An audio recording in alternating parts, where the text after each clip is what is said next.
Good morning my dear friends, welcome to study with Mayank. मैं हूं आपका मयंक और आज ला रहा हूं मैं आपके लिए एनसीईआरटी हिस्ट्री क्लास 6 की। यहां पर हमारा चैप्टर नंबर 9 है। चैप्टर नंबर 9 हमारा जो है वो है खुशहाल गांव और समृद्ध शहर।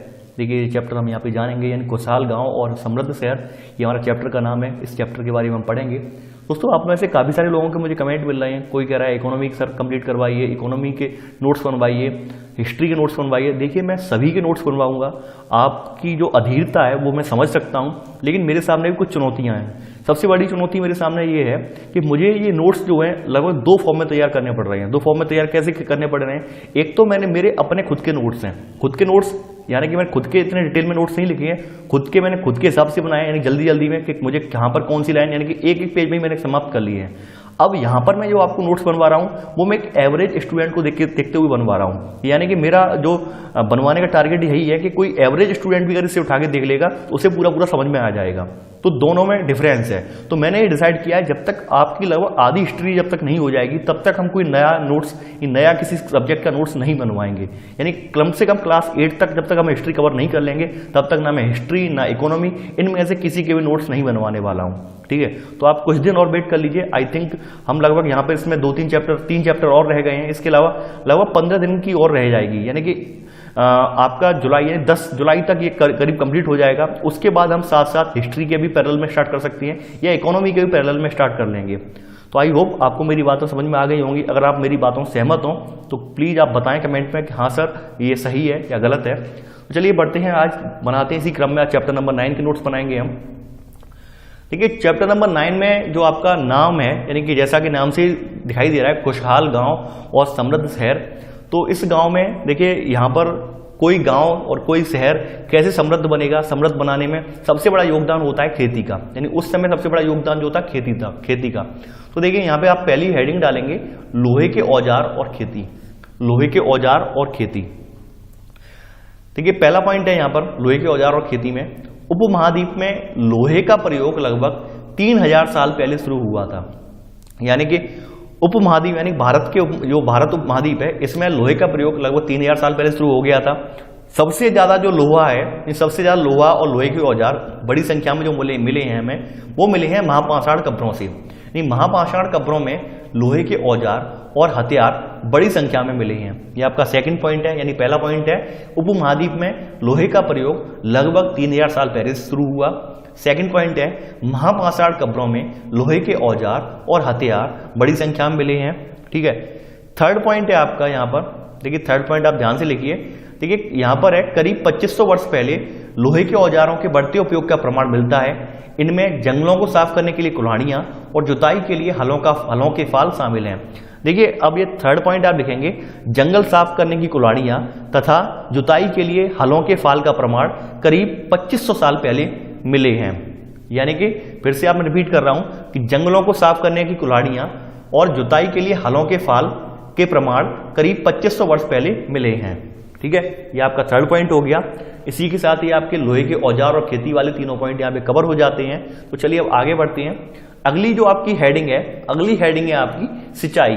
अगली हेडिंग आप डालेंगे सिंचाई, यानी सिंचाई कैसी थी उस समय। देखिए यहाँ पर देखिए कोई भी चैप्टर जब स्टार्ट होता है वो अपनी डेट बता देता है कि हम कौन से सन से स्टार्ट हो रहे हैं। यहाँ पर जो सिंचाई व्यवस्था की बात हो रही है वो आज से 3000 साल पहले की सिंचाई व्यवस्था की बात हो रही है। अपने माइंड सेट बना के रख लीजिए, आज से 3000 और 2500 साल पहले की बात हो रही है, अभी की बात नहीं हो रही है ये। ठीक है, यानी कोई भी मैं बता रहा हूं आपको, एनसीईआरटी का कोई भी चैप्टर स्टार्ट होता है वो बिगिनिंग में ही अपना जिक्र कर देता है कि भाई हम इस क्रम की बात कर रहे हैं। सबसे बड़ी खास बात यही होती है एनसीईआरटी में, वो अपना शुरुआत में जिक्र कर देता है कि हम इस क्रम की बात कर रहे हैं। तो सिंचाई की बात आज की नहीं हो रही है यहाँ पर, यानी 3000 और आज से 2500 साल पहले की बात हो रही है यहाँ पर। तो यहाँ आप हेडिंग है सिंचाई। देखिए सिंचाई यानी इस समय सिंचाई के लिए यहाँ पर नहरें, कुएं, तालाब और कृत्रिम जलाशय बनाए गए। यानी इस समय जो आज से 2500-3000 साल पहले की जो बात चल रही है तो उस समय सिंचाई के लिए नहरें, कुएं, तालाब और कृत्रिम जलाशय बनाए गए। ये आप नोट कर लीजिए ये वाला। ठीक है, अब अगली हेडिंग है यहाँ पर आपकी, यहाँ पर अगली हेडिंग है गांव में रहने वाले लोग। गांव में रहने वाले लोग, ये आपकी अगली हेडिंग है, रहने वाले लोग। ये आपकी हेडिंग है आपकी, गांव में रहने वाले लोग। यानी गांव में कौन कौन रहता था उस समय के जो गांव थे, वहां के गांव में कौन रहते, गांव में रहने वाले लोग, ये आपकी हेडिंग है। ठीक है, आपने हेडिंग डाल ली होगी। तो देखिए यहाँ पे गांव में रहने वाले लोग में आपकी पहली जो है पॉइंट है, पहला पॉइंट आप नोट करेंगे, इस उपमहाद्वीप के दक्षिणी तथा उत्तरी हिस्सों के अधिकांश गांवों में कम से कम 3 तरह के लोग रहते थे। यानी कि इस महाद्वीप, यानी कि उस समय जो ये भारतीय महाद्वीप है, उपमहाद्वीप है, इसके दक्षिणी और उत्तरी हिस्सों में के अधिकांश गांवों में कम से कम 3 तरह के लोग रहते थे। इनमें 3 तरह के कौन कौन से थे? पहले तरह के देखिए, इसी में पहले पॉइंट में पहला सब पॉइंट डालेंगे, हेडिंग के रूप में है। पहले जो है वो है बेलल्ला। वेलल्ला जो है पहले लोग हैं। वेलल्ला कौन थे? बेलल्ला के आगे डैश लगा के लिख लीजिए, तमिल क्षेत्र में बड़े भूस्वामी। ठीक है, तमिल क्षेत्र में बड़े भूस्वामी जो उन्हें होते थे उन्हें बेलल्ला बोला जाता था। तो पहला पॉइंट आप लिख लिया, वेलल्ला, तमिल क्षेत्र में बड़े भूस्वामी। सेकंड है आपके, सेकंड जो है यहां पर आपके ये है उड़वार। सेकंड जो है ये है उड़वार। उड़वार कौन थे? उड़वार थे साधारण हलवाई। साधारण हलवाई, इन्हें उड़वार कहा जाता था। ठीक है, थर्ड पॉइंट है आपका, थर्ड सब पॉइंट है इसी में, पहले पॉइंट में थर्ड सब पॉइंट है आपका कडेसियार और अदिमई। कडेसियार और अदिमई। कडेसियार और अदिमई कौन थे? ये थे भूमिहीन मजदूर और दास। कडेसियार और मजदूर जो बोले, कडेसियार और अदिमई बोले जाते थे, वो भूमिहीन मजदूर और दास बोले जाते थे। तो आपने तीनों के तीनों पॉइंट यहाँ पे नोट कर लिए हैं। ठीक है, अब यहां पर सेकंड पॉइंट है आपका, देखिए पहला पॉइंट में तो पहले पॉइंट में 3 उप पॉइंट थे, वो आपने तीनों के सब पॉइंट आपने नोट कर लिए। अब सेकंड पॉइंट पे आते हैं। यहां पर देखिए सेकंड पॉइंट है, देश के उत्तरी हिस्से में गांव का प्रधान व्यक्ति ग्राम भोजक कहलाता था। यानी देश के उत्तरी हिस्से में गांव का प्रधान व्यक्ति जो है ग्राम भोजक कहलाता था। और यह जो था, यानी कि यह जो ग्राम भोजक व्यक्ति था, यह पद जो था वो आनुवांशिक था। यानी कि यह पद आनुवांशिक था, इसी में ऐड कर लीजिए, यह पद आनुवांशिक था। यानी कि इसी में पहले सेकंड पॉइंट में पूरी लाइन ऐड कर लीजिए। मैं फिर से रिपीट कर रहा हूं, देश के उत्तरी हिस्सों में गांव का प्रधान व्यक्ति ग्राम भोजक कहलाता था। ठीक है, ग्राम, यह पद आनुवांशिक था। आपने नोट कर लिया होगा सेकंड पॉइंट पूरा। अब सेकंड पॉइंट में ही सब पॉइंट है, सेकंड पॉइंट में ही सब पॉइंट आप लिखेंगे। यहां पे देखिए ग्राम भोजक के पद पर आमतौर पर, देखिए ग्राम भोजक के पद पर जो ग्राम भोजक जो है, ग्राम भोजक प्राय बड़े भूस्वामी होते थे। देखिए फिर से मैं रिपीट कर रहा हूं, यहां पे सेकंड का सब पॉइंट, ये ग्राम भोजक प्राय बड़े भूस्वामी होते थे, जो कर वसूलने के साथ साथ, जो इनका काम क्या था, जो कर वसूलने के साथ साथ, यानी कि ये इनका काम ये था कर वसूलने के साथ साथ, ये जो कर वसूलने के साथ साथ न्यायाधीश का और कभी कभी पुलिस का काम भी करते थे। ठीक है, ये सेकंड का सब पॉइंट मैं रिपीट करवा रहा हूं, ग्राम भोजक जो है, ग्राम भोजक प्राय बड़े भूस्वामी होते थे, जो कर वसूलने के साथ साथ प्राय न्यायाधीश या पुलिस का भी काम करते थे। ठीक है, तो आपने लिख लिया होगा, ग्राम भोजक जो है सबसे बड़े भूस्वामी होते थे, जो कर वसूलने के साथ साथ प्राय न्यायाधीश या पुलिस का काम भी करते थे। तो आपने यहाँ सेकंड का सब पॉइंट आपने लिख लिया होगा। ठीक है, अब चलिए आगे बढ़ते हैं। यहाँ पे थर्ड पॉइंट है, थर्ड सब पॉइंट है आपका। देखिए यहां पर जो थर्ड सब पॉइंट है, यहां पर थर्ड सब पॉइंट आपका, सॉरी थर्ड पॉइंट है, सब पॉइंट नहीं, थर्ड पॉइंट है। सेकंड में तो एक ही सब पॉइंट था, वो आपने कवर कर लिया। थर्ड पॉइंट है आपका, देखिए थर्ड पॉइंट है, देखिए थर्ड पॉइंट है आपका। यहां पर देखिए स्वतंत्र जो आपके स्वतंत्र कृषक, यानी कि जो आपके स्वतंत्र छोटे कृषकों को गृहपति कहा जाता था। स्वतंत्र छोटे कृषकों को, यानी स्वतंत्र छोटे किसानों को गृहपति कहा जाता था। ठीक है, इसके अलावा जो, यानी इसी में ऐड करेंगे, यानी पहला जो थर्ड पॉइंट है, थर्ड पॉइंट पे हम लिखेंगे स्वतंत्र छोटे कृषकों को गृहपति कहा जाता था, कौमा, इसके अलावा दास और कर्मकार, नहीं इसके अलावा दास और कर्मकार आते, यानी इसके अलावा दास और कर्मकार वर्ग, ठीक है, दास और कर्मकार वर्ग था जिनके पास अपनी भूमि नहीं थी। इसके अलावा दास और कर्मकार वर्ग था जिनके पास अपनी भूमि नहीं थी। तो आप थर्ड पॉइंट लिख लीजिए, मैं रिपीट कर रहा हूं फिर से। देखिए स्वतंत्र छोटे कृषकों को गृहपति कहा जाता था, इसके अलावा दास और कर्मकार वर्ग था जिनके पास अपनी भूमि नहीं थी। चौथा पॉइंट है यहां पर आपका, चौथा पॉइंट आप लिखेंगे, अधिकांश गांवों में लोहार, कुम्हार, बढ़ई तथा बुनकर जैसे कुछ शिल्पकार भी होते थे। यानी कि उस समय के जो गांव थे उसमें मोस्टली लोहार, कुम्हार, बढ़ई और बुनकर जैसे कुछ शिल्पकार भी होते थे। ये आपका चौथा पॉइंट है, आपने लिख लिया होगा ये। चलिए आगे बढ़ते हैं। अब देखिए यहां पर आती हैं आपकी तमिल रचनाएं। तो आपकी अगली हेडिंग है जो आपकी वो है, ये है तमिल रचनाएं। अब यहां पे तमिल रचनाओं के बारे में हम जानेंगे। देखिए इसमें लिखेंगे पहला पॉइंट आप तमिल रचनाओं में, तमिल की प्राचीनतम रचनाओं को संगम साहित्य कहते हैं। तमिल की प्राचीनतम रचनाओं को संगम साहित्य कहा जाता है। सेकंड पॉइंट है, इनकी रचना करीब 2300 साल पहले की गई, यानी कि आज से 2300 साल पहले की गई इनकी रचना। थर्ड पॉइंट है यहां पर, थर्ड पॉइंट इनका है आपका यहां पर, इन्हें संगम इसलिए कहा जाता है क्योंकि मदुरै के कवियों के सम्मेलनों में इनका संकलन किया जाता था। यानी संगम इसलिए कहा जाता है क्योंकि मदुरै में कवियों का सम्मेलन होता था, तो वहां पर इनका संकलन किया जाता था, यानी कवियों के सम्मेलन को वहां संगम बोलते थे एक तरह से। तो जब वहां पर काफी सारे कवि मिलकर इनका जो है संकलन करते थे, तो इसलिए इन्हें संगम रचनाएं कहा जाता है या संगम साहित्य कहा जाता है। ठीक है, तो इसमें 3 पॉइंट थे, तीनों पॉइंट आपने लिख लिए यहाँ पर। तमिल की प्राचीनतम रचनाओं को संगम साहित्य कहा जाता है। सेकंड पॉइंट है, इनकी रचना करीब 2300 साल पहले की गई। थर्ड पॉइंट है यहाँ पर, इन्हें संगम इसलिए कहा जाता है क्योंकि मदुरै के कवियों के सम्मेलनों में इनका संकलन किया जाता था। अब चलिए आगे बढ़ते हैं यहाँ पर। देखिए अगला जो है ये आप नोट डाल के लिखेंगे, ये आपको नोट डाल के लिखना है ये चीज, ठीक है, नोट डाल के लिखनी है। देखिए यहां पर ये चर्चा जो हुई है कि जातक कथाओं के बारे में चर्चा की गई है। देखिए जातक कथाएं जो थी, जातक कथाओं का संकलन बौद्ध भिक्षुओं ने किया था। ठीक है, यहां पे नोट में लिख लीजिए, जातक कथाओं का संकलन बौद्ध भिक्षुओं ने किया। ठीक है, यहां पर नोट में एक लाइन में लिख लीजिए कि जातक कथाओं का संकलन, जो जातक कथाएं हैं, जातक कथाओं का संकलन जो है बौद्ध भिक्षुओं ने किया। आपने लिख लिया होगा नोट में। अब चलिए आगे बढ़ते हैं। अब देखिए यहां पे एक नाम आता है बेरगाजा। बेरगाजा जो है भरूच, जो आज का भरूच बोलते हैं, गुजरात में पड़ता है ये। ठीक है, भरूच का यूनानी नाम था। ठीक है, बेरगाजा। तो आप हेडिंग डाल लीजिए, बेरगाजा ब्रैकेट में भरूच का यूनानी नाम। भरूच कहां है ये आप जानते ही, गुजरात में पड़ता है भरूच। ठीक है, एक बंदरगाह शहर है ये भरूच, आप ये भी जान लीजिए। तो बेरगाजा भरूच में आप लिखेंगे। देखिए बेरगाजा भरूच में आप लिखेंगे, इसमें पहली हेडिंग तो डालेंगे आप आयात, यानी कि इसमें फर्स्ट हेडिंग जो है बेरगाजा भरूच में, इसमें डालेंगे आयात। पहली हेडिंग तो आयात है, यानी कि पहले आयात, यानी कि हम क्या क्या चीजें बाहर से मंगाते थे, आयात है पहली हेडिंग। ठीक है, अब आयात में लिखेंगे बेरगाजा में शराब, तांबा, टिन, सीसा, मूंगा, पुखराज, कपड़े, सोने और चांदी के सिक्कों का आयात होता था। यानी बेरगाजा यानी आज की जो भरूच है, इसमें बाहर से शराब, तांबा, टिन, सीसा, मूंगा, पुखराज, कपड़े, सोने और चांदी के सिक्कों का आयात होता था। अब सेकंड यहाँ पे हेडिंग है इसकी निर्यात, यानी निर्यात क्या क्या करते थे, यानी कि ये तो आयात हमने बाहर से मंगा लिया, अब हम भी तो कुछ बाहर को भेजते होंगे, निर्यात क्या क्या करते थे। निर्यात क्या होता था, हिमालय की जड़ी बूटियां, हाथी दांत, गोमेद, कार्निलियन, सूती कपड़ा, रेशम तथा इत्र यहां से निर्यात किए जाते थे। ठीक है, गोमेद कार्निलियन के बारे में शुरुआत में बता चुका हूं। ठीक है, कार्निलियन पत्थर होता है ये, तो इनका निर्यात किया जाता था। हिमालय की जड़ी बूटियां, हाथी दांत, गोमेद, कार्निलियन, सूती कपड़ा, रेशम तथा इत्र यहां से निर्यात किए जाते थे। ठीक है, तो यहां पर आपने ये इनका आयात और निर्यात आपने देख लिया। बेरगाजा यानी भरूच का पुराना यूनानी नाम है। अगर आपसे कहीं पूछा जाए कि भरूच का पुराना यूनानी नाम क्या है, तो आप बता देंगे बेरगाजा है।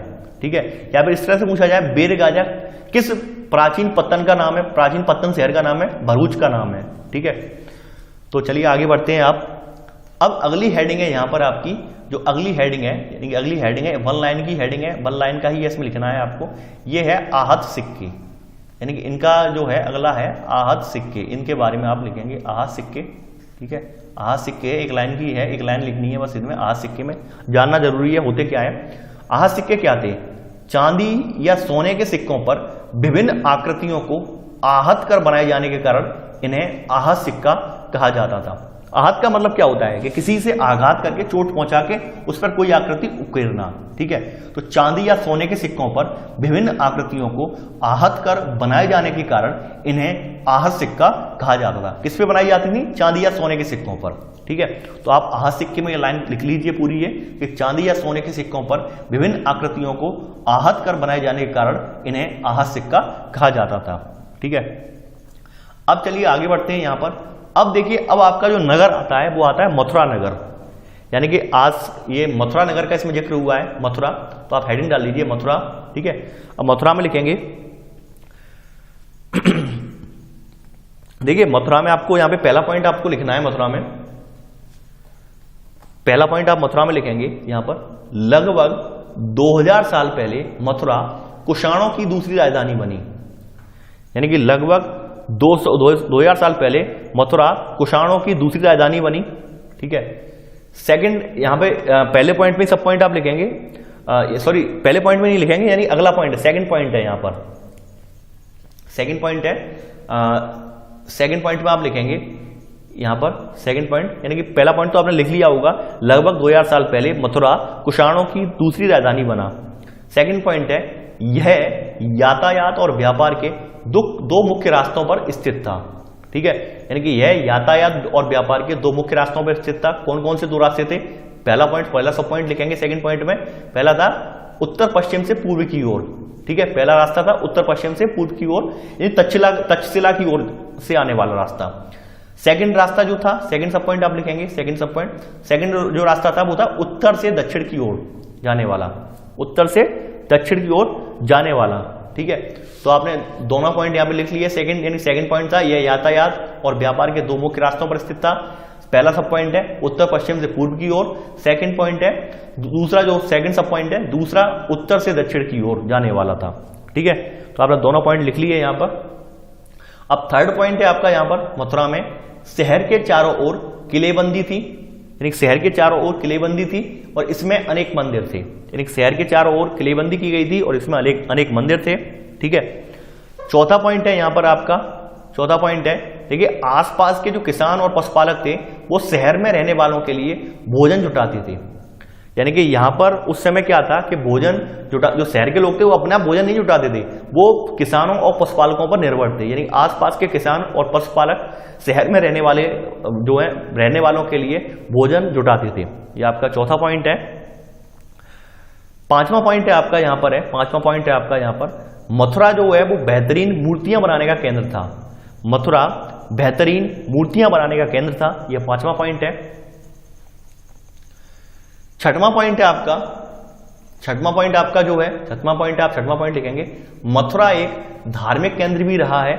यहां बौद्ध विहार और जैन मंदिर है। मथुरा एक धार्मिक केंद्र भी रहा है, यहां बौद्ध विहार और जैन मंदिर है और यह कृष्ण भक्ति का एक महत्वपूर्ण केंद्र था।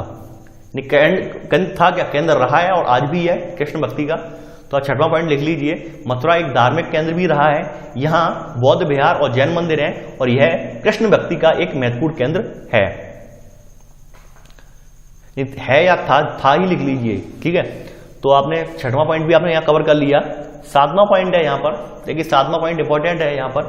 सातवां पॉइंट आप लिखेंगे, मथुरा में, देखिए मथुरा में प्रस्तर खंडों तथा मूर्तियों पर अनेक अभिलेख मिले हैं।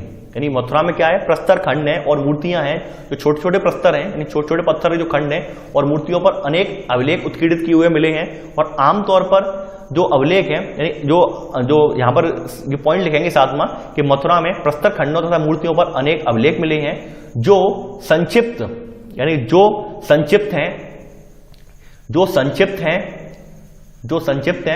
यानी ये संक्षिप्त हैं या जो ये संक्षिप्त हैं, तथा स्त्रियों तथा पुरुषों द्वारा मठों या मंदिरों को दिए जाने वाले दान का उल्लेख करते हैं। यानी कि ये संक्षेप है, मैं फिर से रिपीट कर रहा हूं सातवां पॉइंट, मथुरा में प्रस्तर खंडों तथा मूर्तियों पर अनेक अभिलेख मिले हैं। यानी कि ये संक्षिप्त हैं जो स्त्रियों तथा पुरुषों द्वारा मठों या मंदिरों को दिए जाने वाले दान का उल्लेख करते हैं। ये आपका सातवां पॉइंट था। आठवां पॉइंट है यहां पर, आठवां जो पॉइंट है,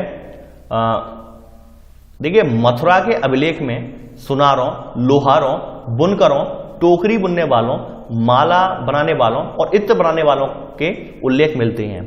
ठीक है। यानी कि मथुरा के जो अभिलेख हैं इनमें सुनारों, लोहारों, बुनकरों, टोकरी बुनने वालों, माला बनाने वालों और इत्र बनाने वालों के भी उल्लेख मिलते हैं। यह आपका आठवां पॉइंट था। इसी के साथ आपका जो मथुरा शहर था वो कंप्लीट हो गया यहां पर। ठीक है। अब चलिए आगे बढ़ते हैं।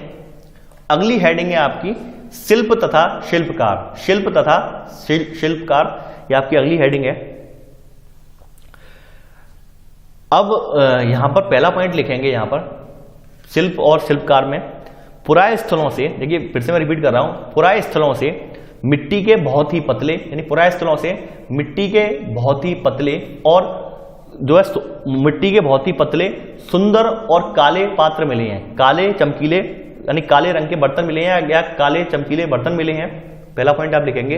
पुराय स्थलों से मिट्टी के बहुत ही पतले और सुंदर काले बर्तन मिले हैं। ठीक है, पहला पॉइंट आपका ये वाला हो गया। सेकंड पॉइंट है यहां पर, सेकंड पॉइंट आप यहां पर लिखेंगे। सेकंड पॉइंट जो आपका है, उत्तर में वाराणसी और दक्षिण में मदुरै, यानी उत्तर में वाराणसी और दक्षिण में मदुरै कपड़ों के उत्पादन का एक बहुत महत्वपूर्ण केंद्र थे, यानी कि कपड़ों के उत्पादन के एक प्रसिद्ध केंद्र थे। ठीक है, ये सेकंड पॉइंट आप लिखेंगे। उत्तर में वाराणसी और दक्षिण में मदुरै कपड़ा उत्पादन के प्रसिद्ध केंद्र थे। ठीक है, अब यहां सेकंड सब पॉइंट में सब पॉइंट लिखेंगे, यानी सेकंड पॉइंट आपका चल रहा था, इसमें सब पॉइंट आप लिखेंगे। यहां स्त्री पुरुष दोनों काम करते थे, यानी कि चाहे मथुरा हो या मदुरै हो, यहां पर स्त्री और पुरुष दोनों ही कपड़ा उत्पादन में कार्य करते थे। ठीक है, थर्ड पॉइंट है आपका, थर्ड पॉइंट है यहां पर थर्ड पॉइंट आप लिखेंगे शिल्पकार। देखिए यहां पर लिखेंगे शिल्पकार तथा व्यापारी अपने अपने संग बनाने लगे थे। शिल्पकार तथा व्यापारी अपने अपने संग बनाने लगे थे, जिन्हें श्रेणी कहते थे। ठीक है, थर्ड पॉइंट है आपका, शिल्पकार तथा व्यापारी अपने अपने संग बनाने लगे थे, जिन्हें श्रेणी कहते थे। इसी में सब पॉइंट लिखेंगे। शिल्पकारों की श्रेणियों का काम प्रशिक्षण देना, कच्चा माल उपलब्ध कराना और तैयार माल का वितरण करना था। इसमें थर्ड पॉइंट में पहला सब पॉइंट है, शिल्पकारों की श्रेणियों का काम प्रशिक्षण देना, कच्चा माल उपलब्ध कराना तथा तैयार माल का वितरण करना था। थर्ड पॉइंट में सेकंड सब पॉइंट है, यहां पर सेकंड सब पॉइंट है, व्यापारियों की श्रेणियां व्यापार का संचालन करती थी। थर्ड का सेकंड सब पॉइंट है कि व्यापारियों की श्रेणियां जो थी वो व्यापार का संचालन करती थी। चौथा पॉइंट है यहां पर, चौथा पॉइंट आप लिखेंगे। अब देखिए श्रेणियां जो थी, यानी श्रेणियां बैंक का भी काम करती थी, श्रेणियां बैंक के रूप में भी काम करती थी, जहां लोग लाभ के लिए पैसे जमा रखते थे या जमा करते थे। ठीक है, चौथा पॉइंट रिपीट कर रहा हूं मैं, श्रेणियां जो थी वो बैंक का भी काम करती थी, जहां लोग लाभ के लिए धन जमा करते थे। ठीक है, तो आपने 4 पॉइंट थे शिल्पकार और जो है शिल्प और शिल्पकार में, वो आपने चारों पॉइंट आपने नोट कर लिए। अब चलिए आगे बढ़ते हैं। अब आपकी अगली हेडिंग है अरिकामेडु, ये पड़ता है पुडुचेरी। ठीक है, अरिकामेडु पुडुचेरी, अगली हेडिंग आप डाल लीजिए अरिकामेडु पुडुचेरी में। ठीक है, अरिकामेडु ये है पुडुचेरी में पड़ता है ये अभी। तो आप यहां पे लिखेंगे अरिकामेडु के संदर्भ में, पहला पॉइंट यहां पे लिखेंगे, लगभग 2200 से 1900 साल पहले अरिकामेडु एक पत्तन था। लगभग 2200 से 1900 साल पहले अरिकामेडु एक पत्तन था। सेकंड है यहां पर, सेकंड पॉइंट है यहां पर, यहां ईंटों से बना एक ढांचा मिला है जो संभवतः गोदाम रहा हो। यानी कि यहां पर क्या मिला है, यहां ईंटों से बना एक ढांचा मिला है जो संभवतः गोदाम रहा हो।